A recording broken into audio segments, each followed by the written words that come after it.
Okay, I see that it's 2:30. I believe we're ready to start. Thank you for everyone joining today. Um, Quick round of presentations. My name is Stefanie. I'm the Strategic Development Advisor for TAEX. And today we are here with two wonderful humans, Süreyya Wille, who is the strategic advisor to galleries, now currently also for White Cube, if I believe correctly. And then we have Kevin Abosch, who's an amazing artist, and we'll be talking more about his artistic journey in the slides to follow. So I want to thank Spark Art Fair for inviting us today, and we'll be talking about digital art, the collecting journey, navigating art, digital innovation, and institutional trends. Now, before we dive into all that, I thought it would be interesting to give a quick overview of the history of digital art, because I think a lot of people believe that it's a recent thing, but actually there's a very interesting timeline associated to it, which will give you maybe a little insight into how this whole market has specifically developed. So we can go to the next slide, please. So first, we wanted to start out with the term digital arts. I think a lot of people have a lot of different definitions about it.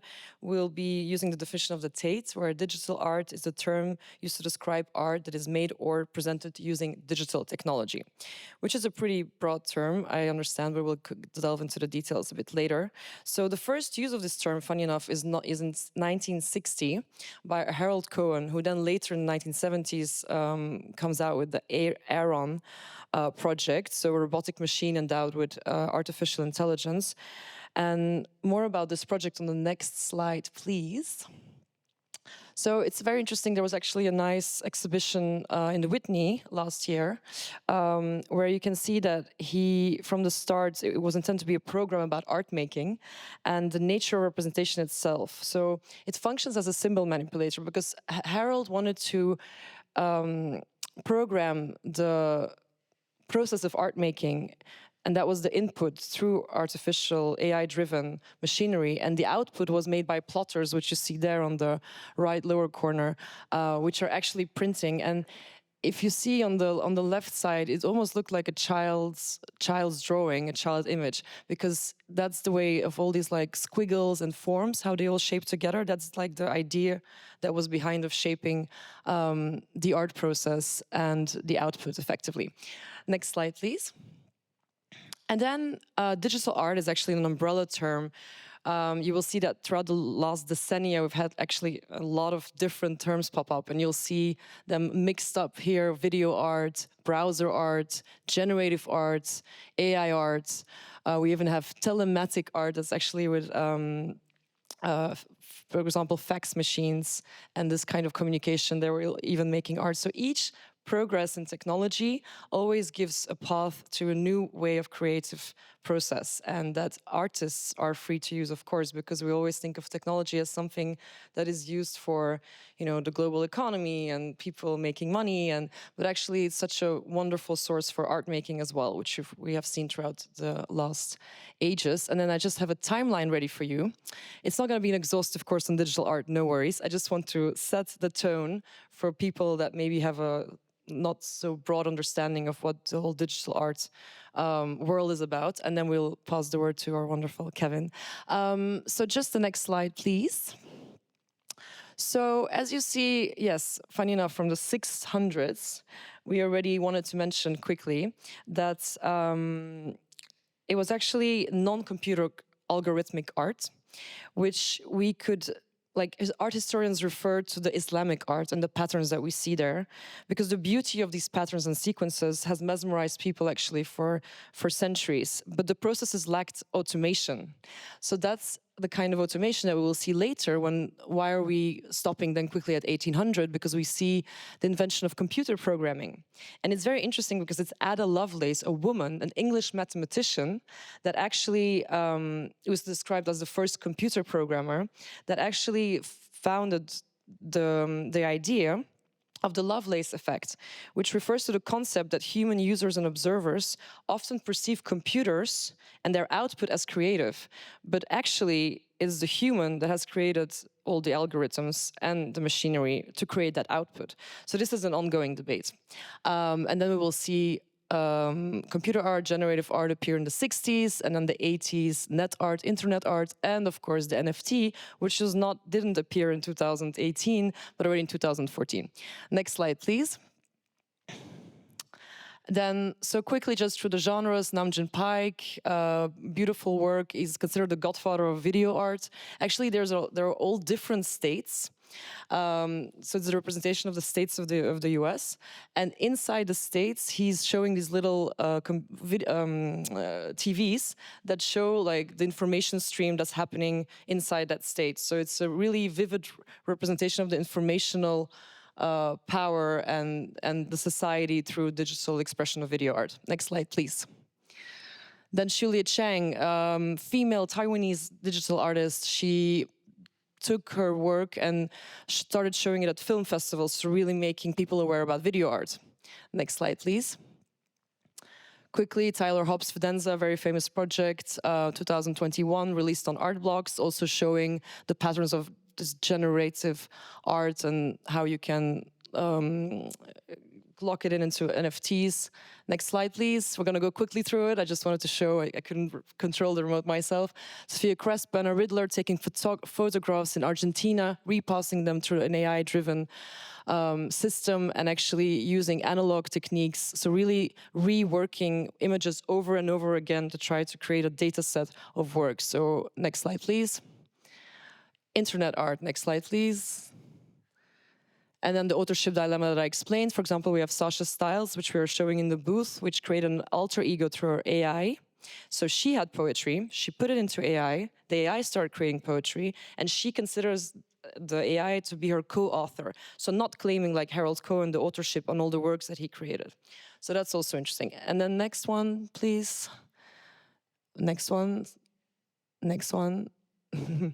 And then we come to the NFTs, and this is Jennifer and Kevin McCoy. They're registered as the first NFT ever. The work was already created, and then they were like, how can we eternalize this in a safe way for us to have authorship on it and to sell it? And so the whole benefit of the blockchain, they wanted to use it for their work. So then they registered the first NFT, and then we come to Kevin Abosch. Next slide, please.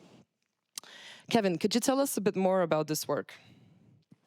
Quickly. This was called I Am a Coin. It was a response to feeling commodified as an artist. I had a work of art, a photographic work that was sold for a large sum of money in, I think, around 2015. And the narrative was so much, had kind of veered off path away from the artistic value of my work to the monetary value. And so, ironically, I thought that by controlling that narrative through the tokenization of myself into ostensibly a crypto token, that I could reclaim something. But in fact, I became recommodified again when millions of these tokens started selling to collectors, speculators, and that was 2018. And from that point on, I think for at least a few years, everything is just a blur of crypto zeitgeist and NFT craziness. And so this is a hash, right? This is like the unique code. That alphanumeric is the contract address that's generated when you deploy a contract on the Ethereum blockchain, and I connected it to my blood in a sense that I wanted the physical works that were made from something of myself to have meaning beyond what they would have without the blockchain. So there's this back and forth between the physical and the immaterial. Amazing. Next slide, please. And then I wanted to ask you this question. You told me recently that you almost can't sleep at night because there is so much going on and the will to create the urge to create is so strong. Do you want to comment on that, please? Yeah, I can't sleep because we're living in really exciting times. I think we're living through a renaissance, and I don't mean that just in the metaphorical sense, but in the actual sense. But now we've got canvases that are immaterial. We've got the medium is algorithmic, and I think it's interesting that we have the tools that are being used in a sense to influence us, to track us, to divide us, to commodify us. These same tools are now in the hands of artists, and I find this particularly exciting. I work a lot with synthetic photography and AI cinema, and these are not merely gimmicks. These are, I mean, I think we're looking at the aesthetic language of our time right now. So yeah, I'm excited because every second, it seems, there's a new visual grammar that emerges, and I want to be part of that. And so that's for the reason I can't sleep. And I think in 10, 15, 20 years from now, people will look back and realize that artists were not just merely responding to the algorithm, but they were wrestling it and remixing it and ultimately reclaiming it. Interesting. And so what is the work that we see here? No idea. Oh, sorry. That is what I would refer to as synthetic photography. Some people, a friend of mine calls it neurography.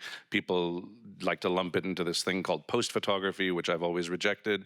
But these works are comprised of, they're called ethical objects and compositions, and in some cases, ethical architecture. So hopefully the first question is ethical, like whose ethics? What ethics are you talking about? And well, that's a good question, and that's a long conversation to be had. But I use public and private, what we call diffusion models, that are built from millions of photographic images to hopefully distill my higher level concepts into something a little bit more relatable. So hopefully you're flooded with questions about why this could possibly be ethical and another image not. Thank you. Can we have the next slides, please? Because there's a few. So this is from the same yeah, these are all works. I mean, there are obviously discussions around materiality. There are discussions always with anything AI to do with artistic license and copyright. And there's so many angles, energy consumption, all these usual things. Which one are we looking at? Yeah, plastic. I don't usually work with plastic, but somehow I feel that in this virtual domain, it's more reasonable, more acceptable in some sense. Mm-hmm. Next slide, please.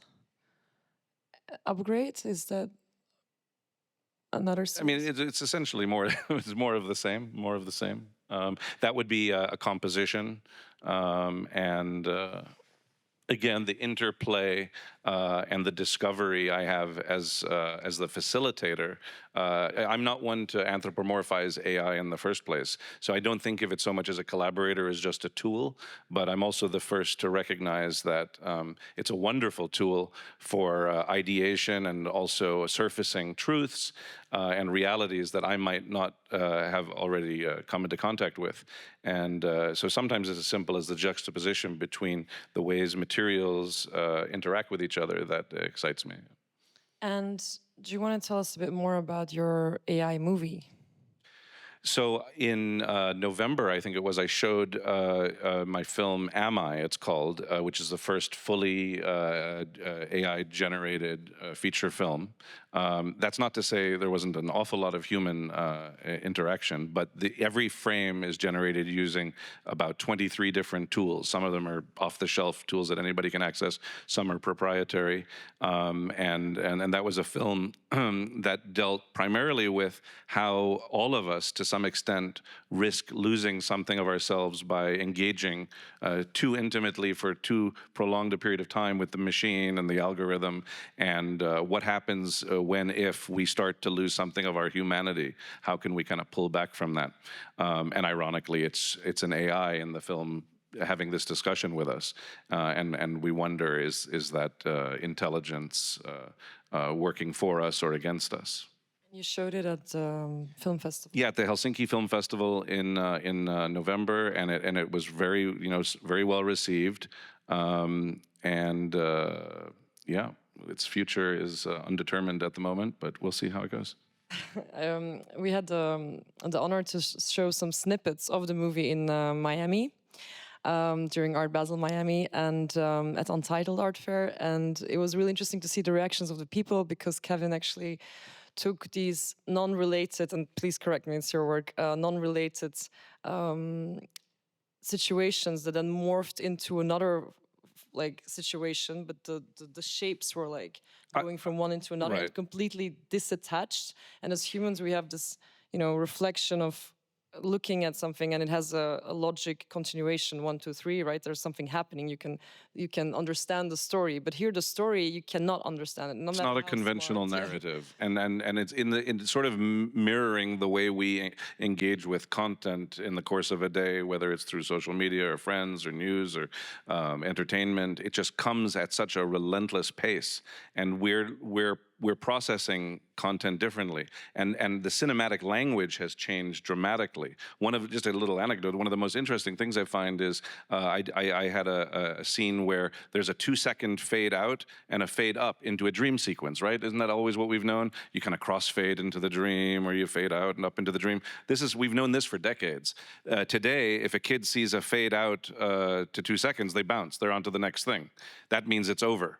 And that's just the reality of how we consume visual data now. And so one has to adapt, I think, and that's really exciting. And you don't necessarily have to spoon feed. You should never spoon feed anyway. But with the new language that has emerged, and most I'm sure everyone in this room understands, you have to create media, entertainment, content for that new sort of evolved mind. I remember in the 90s when people just started editing films quicker, and people were like, "Oh my God, I was sick." It's like watching an MTV video, and then now you'll watch those same films and they're kind of sluggish. And I had a couple of people come up to me and tell me after the screening of the film, "Oh, there was that scene, and it just, oh my God, I'm gonna have nightmares about this. It was stuck in me. It was so moving, and blah blah blah blah blah." 2 or 3 weeks later, "Oh, I still can't get that scene out of my head." You know what that scene was? It was a 2-second shot. It wasn't a scene. It was a 2-second shot that had nothing to do with anything else in the film. And yet it registered deeply and viscerally. That's what we're dealing with now. That's really exciting, I think. Very interesting. Can we go to the next slide, please? And the next slide. So another couple of works of Kevin. Next slide. Okay, so we're gonna pause. So we had the little history lesson in digital art, non-exhaustive, of course, and we had the artistic viewpoint of Kevin, and now I would like to ask Süreyya some question about the more institutional side of thing and how the galleries. So Süreyya, how are museums and galleries adapting to the challenges and opportunities that are created in this digital art market? First of all, Kevin, I loved learning more about your work. Anytime. I think what's really interesting is that unlike most other industries in the art world, I have found that nonprofits and museums tend to actually lead the charge when it comes to digital innovation, unlike galleries and private players that tend to have more money. And so I'll talk about museums first, because I think that's where they're embracing digital art better and also facing the challenges sooner than private commercial galleries are. I think for museums, it's meant reimagining what the museum is in the 21st century. Much like you were saying, people's attention span is, a 2-second scene. How do you get people to engage with art? How do you keep visitor numbers up? These are all core missions of a museum. I also think it makes sense that museums have embraced digital art first, because their mandate is to capture the zeitgeist, the current cultural narrative, which, if we look at how we all consume culture, is obviously intrinsically linked to technology. So they have to, in order to remain relevant and current and reflect and resonate with their visitors. When I think of a couple of museums that have been leading the charge, we have up here, this is at the MoMA. MoMA in New York famously installed and exhibited, and then later acquired this piece, which is by a Turkish artist, Refik Anadol. It's called Unsupervised, and it took the museum by storm. It was record audience numbers. Of course, the art world was outraged, as they usually are by anything new. And I think, well, two things. I think one thing that's interesting to know is that it was presented 2 weeks before ChatGPT went live in 2022. And AI is the topic of the moment. So I think MoMA like perfectly captured that moment. And this piece was really effective in ticket sales, in visitor engagement. People stayed in front of this piece for an hour at a time. And so for a museum's core mission, I think it really showed that digital art can really enhance your experience and can be also good for business, but that it's also really touching a lot of today's cultural consumers. Another museum, we can do another slide. Slide, please. Which one? Yeah, another museum. Okay, this is a different example because this isn't digital art. This is, so the MoMA, I would say the Vienna, the Louvre, closer to home, maybe ZKM or Heck Basel or the Francisco Carolinum in Linz.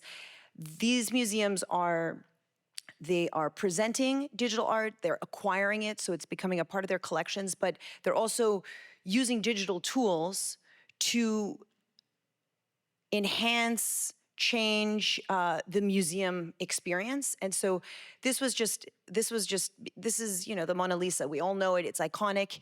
And the Louvre put on this transformative VR experience where it was called Beyond the Glass, and you could immerse yourself in this painting in a way we never have before. You learned about the sitter because you were right in front of her. You could see the brush strokes. It brought this work to life in a way that has never been done before, just to show another example of where this is an amazing and exciting new tool and resource. It does beautiful things, and it's also a wonderful way to educate. Let me see, do I have any more examples? We have a couple more images. Slide, Next please. slide.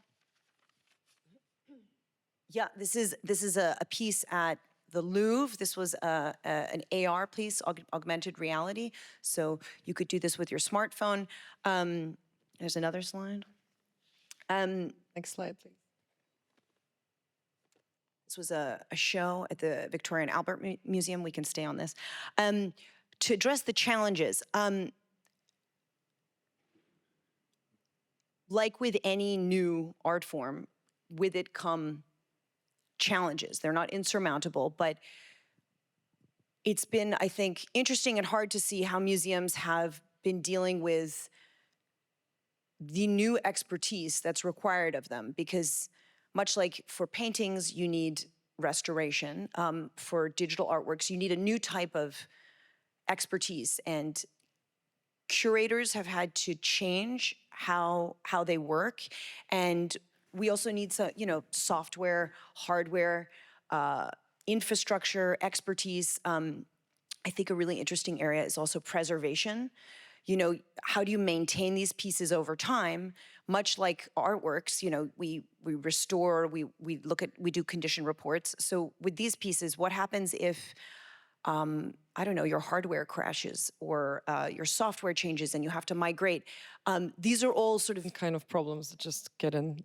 Yeah, but these are all sort of areas that museums have had to quickly or not so quickly teach themselves and improve on.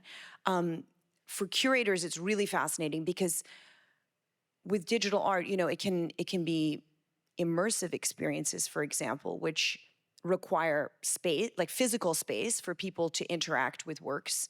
So is there that physical space at a museum, for example?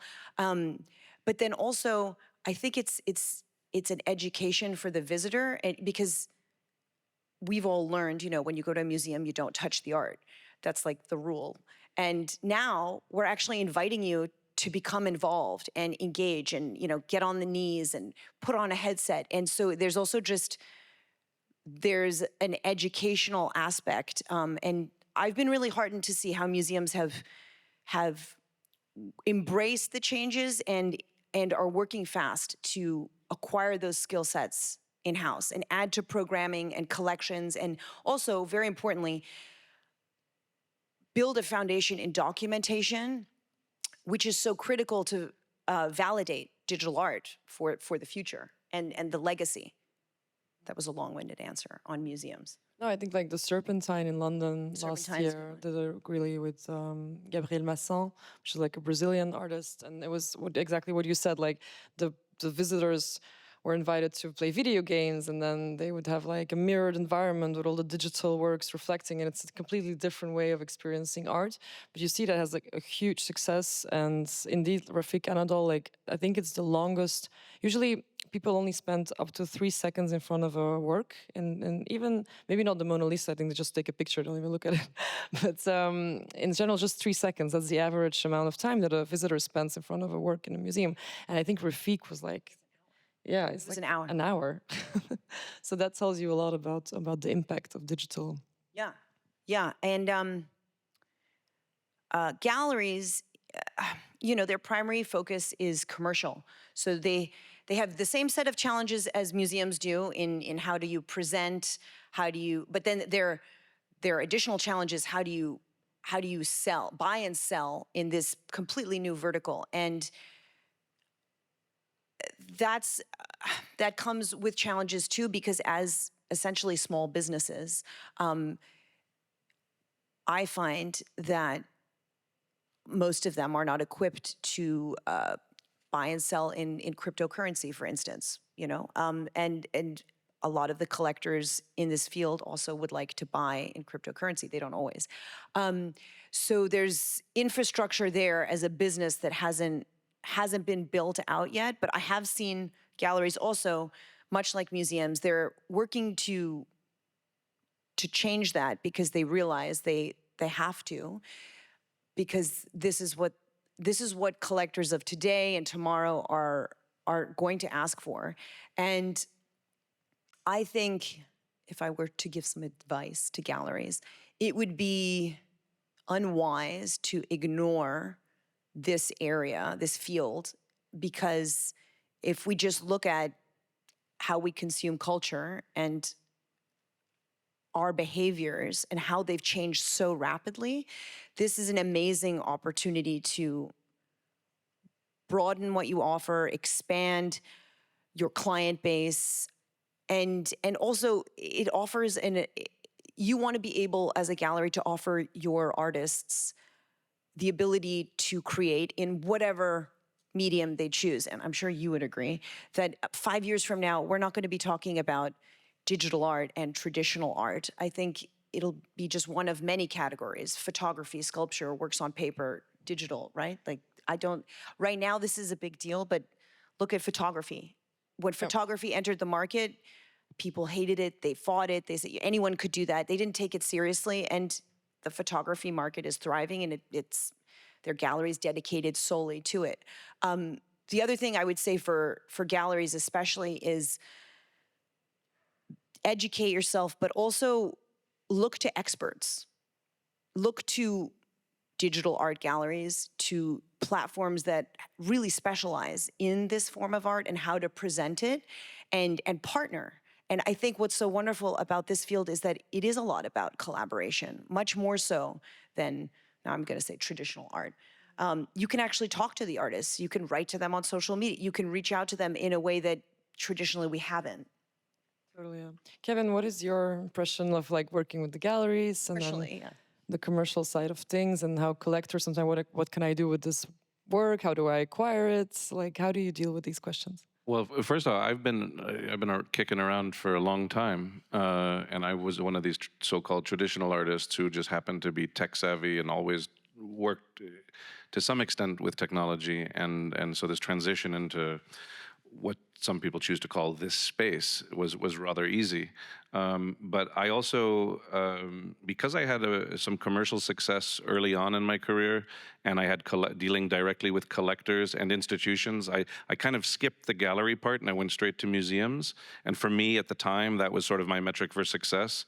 I think a lot of artists have this idea that you come out of art school, which I also didn't go to, but art school, and then you do a little group show, and then you get a little solo show, and you might end up poached by a bigger gallery, and you do a bigger show, and then one day you'll be in institutions. And so the only part of that I was interested in was actually the institutions, because at the time I really revered some of them.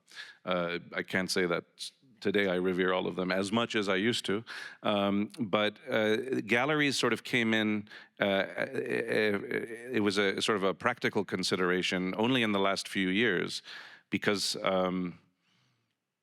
well, I don't like dealing with the commerce side of things. I find it a little bit vulgar, and I like to employ a pimp to do that sort of business for me. And I mean that lovingly, because I'm a big champion of gallerists. You work with platforms/galleries. Yeah. But I'm a big advocate for galleries in general, because a lot of, I think, digitally native artists, or the ones who've only kind of popped up in the last few years, I don't think they fully appreciate the work a proper gallery does. They help you make informed decisions. And No, but totally, because especially in the digital space, like with NFTs, it was like, now we can take control. So it was all about, it's ironic because it was all about cutting out the middleman, and there's a revolution, and the hierarchy is going to fall, and but of course, most of those people who were talking like that, when Sotheby's rings their little bell, they all come running, and if one first gallery, like, oh yes, please. So, so much for the revolution. But I do work with galleries from time to time, and I don't get bogged down in you're taking this percentage of my revenue and all that. I mean, it's important that you're in control of the blockchain, right? That you write your own contracts. Yeah, that's like that. Yeah, the dependency that you keep still. There's something powerful about working with the blockchain, and that as a blockchain actually as a medium, and potentially dealing directly with the collectors. I think an interesting question is, that I encounter a lot in the field is like, why are you using blockchain? What is it about this blockchain? Why do you have to complicate things? What is your answer to that? Like, do you feel it's not and do you feel that people that are not having a wallet right now, they should get acquainted with it, which is the role of galleries actually and platforms? For example, TAEX does that. How do you, that's a bit, how do you feel about that? I can say, I'll preface it by, as someone who's been working intimately with the blockchain since 2013, so very early, and using it actually to make art, some are surprised to find out I'm not like a blockchain maximalist. Like, I'm not, preaching the great promise and how it's a great democratizer of access or potential, or to access to markets. I think as an artist, it was interesting, the blockchain, because it was again a tool. It was a medium actually that it was like a playground that I could explore and build and construct things in, and have the public interact with. With respect to things like NFTs, it just made a lot of sense to have a de facto delivery mechanism to transmit natively digital media. I always thought there was something a little funny about making a painting, taking a photo of it, putting that on the blockchain, but that's okay too. But sometimes it just makes sense. In particularly for motion work, I find it really makes sense, because where else are you going to put it? But I didn't struggle with at the time when people would buy my works on DVD or a thumb drive or a hard drive. Institutions actually didn't mind either. But sure.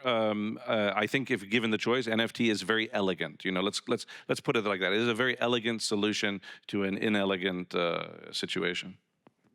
That's a nice sentence. I think, though, to interject, it's only elegant though if you have a guide, because I think a reason why collectors could be hesitant is it's sort of, how do you enter it? What is it? It feels like if you don't have a good guide, like an expert, like a gallery you've partnered with who knows what they're talking about, it can feel a little bit like a black box.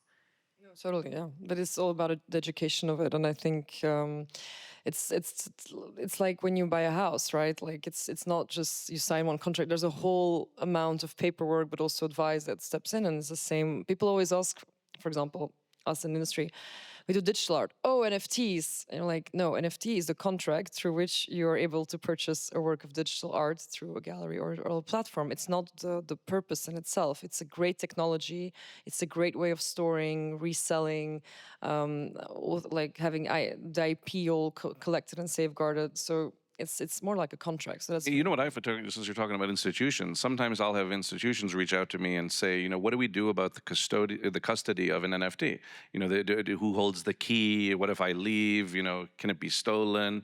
And I say, well, you have an anti-deaccession rule where you don't sell works you acquire or that are gifted in any case. So I tell you what, why don't we take the NFT, send it to the burn address so it like lives in posterity in the ether, no pun intended, and then I'll sign a little paper say that I gifted you the work.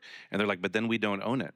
And I'm like, what? Like, and, you know, so okay, but you do though. Like, what do you mean ownership? People are hung up on ownership. Ownership is a big one. But I find it funny that an institution also is hung up on ownership for something that they never plan to divest. So, like, it's a matter of semantics, and yet they're still quite hung up on it.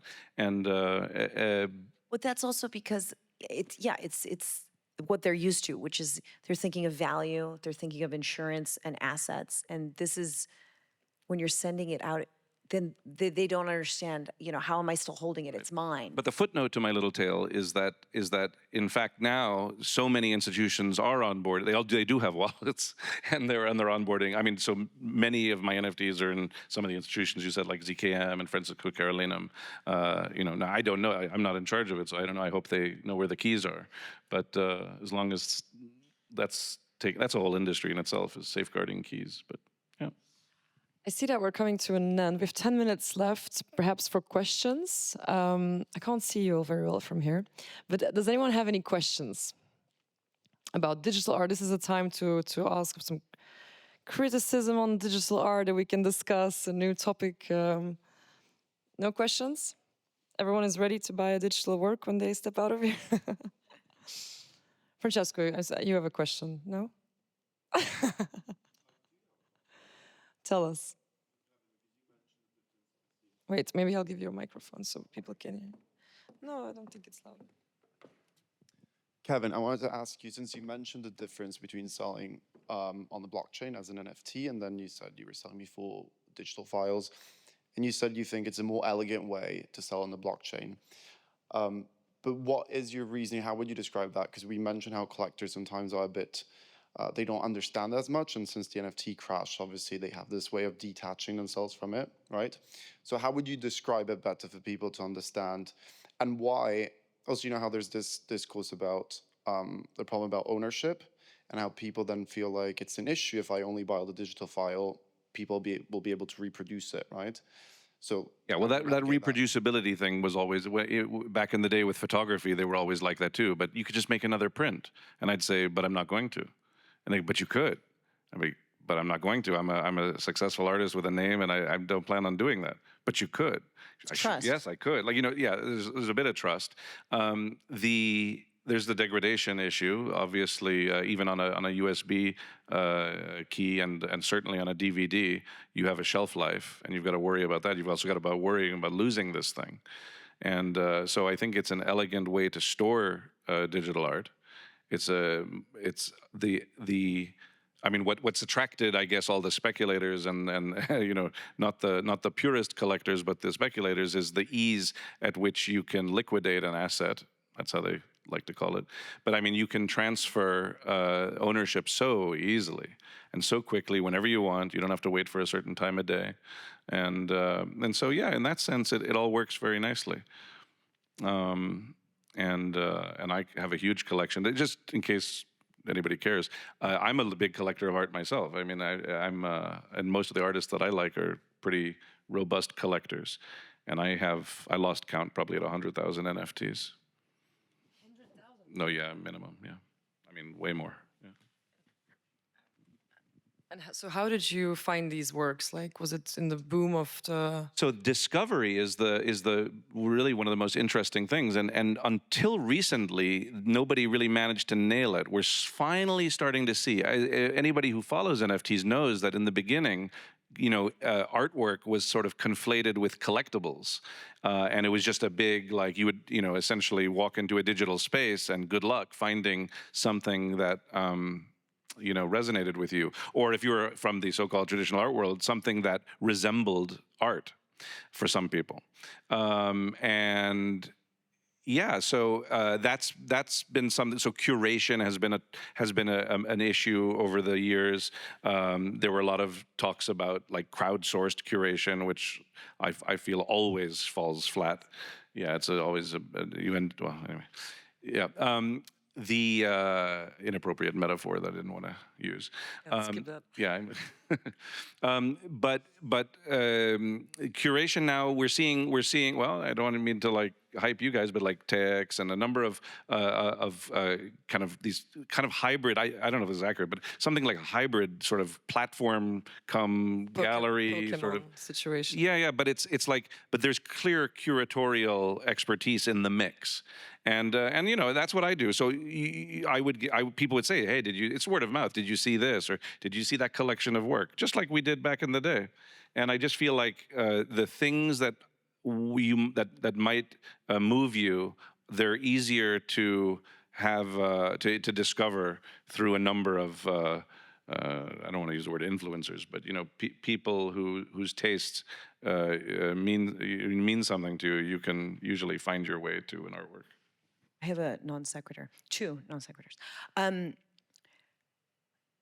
Challenges, I was thinking more about the challenges for museums and galleries. I think one that I've really seen, and with what I do, I've tried to help with, is that during COVID, I remember there was an interview that Art Basel did with all the famous gallerists, and David Swirner, he put it really well at the time, and he said, I have 6 spaces, and I have a 7th gallery, and that's online. And treating your website or the app that you work with think of it as a physical space, as an art gallery space, is very different to, I think, how businesses and museums are at the moment using their websites. It's the place you go for the visitor hours and what exhibitions are on right now. It's for information, it's an archive, it's for marketing. And what I do see a lack in is the websites are not supporting some of these works to their best interests. And that I'd like to see a change of. And the other thing, maybe you must know this more than I do, but I have yet to also see an art critic, in the fine art sense, write a piece on a digital art show, much like we'd see a review for a Monet exhibition. And I'd like to see that happen too, and I'm sure it's coming, but things like that are needed to, I guess, validate or legitimize digital art, or make it more intrinsically a part of the fine art canon as we know it traditionally. I think Hans Ulrich Obrist is a big voice in the space, but there's other curators, but I understand what you mean. More of those curators, more of those shows for digital, and support for that 100%. So I think our time is up. Thank you so much all for coming. Thank you, Kevin, Süreyya, flown in from Paris, Canada, to come and have this lovely chat on the digital innovation in the art market. And as I said, I'm from TAEX, which is a digital platform and gallery, and we have a booth here. Thank you, Spark, for bringing the attention to digital. Also, Anna Kultis, I don't know if she's in the audience, has a great booth, so check that out as well, with amazing digital art. We all came from London. So we look forward to seeing you at the booth. And if not, if you have any other more questions you wanted to ask us in private, we're happy to chat. And thank you so much.